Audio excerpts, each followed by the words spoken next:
Hi everyone! I am going to show you simple ways to practice speech sounds at home with your child. As I always say, this is not to replace formal structured speech therapy services, whether you go to an outpatient clinic or school-based speech therapy. This is a way to make it easier at home so that your kiddo can make quicker progress. The sound we're going to focus on today is R. Now, R is very difficult because R sounds a certain way in the beginning of a word compared to when it's a blend and then compared to when it's post-vocalic or at the end of a word. What we're focusing on today is just R in and of itself. Hopefully you know which way your child makes R. Are they bunched where that tongue is back and they're feeling the top sides of their tongue like on the top inside of their molar? So that tongue is really pulled back.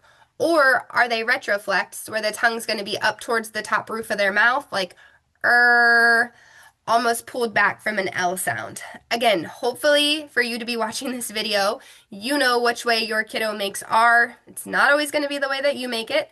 So our first thing is we're going to warm up that sound, remind them where the tongue is, what they're feeling, and just do, 10, 15 practices of a good and you're going to practice that.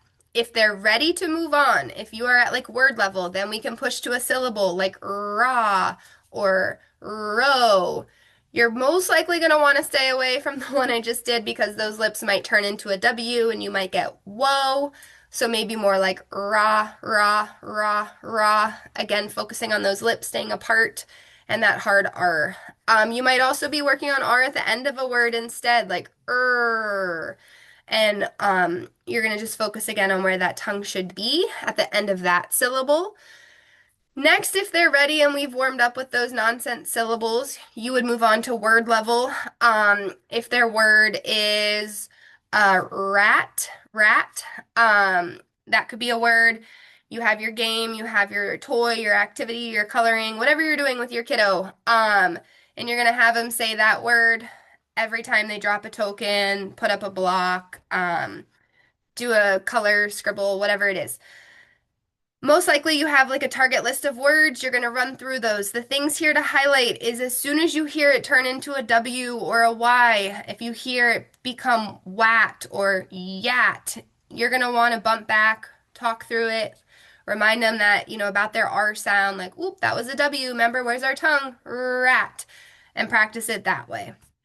If your kid's able to move on to a phrase or sentence level, it could be something like my rat or I see rat.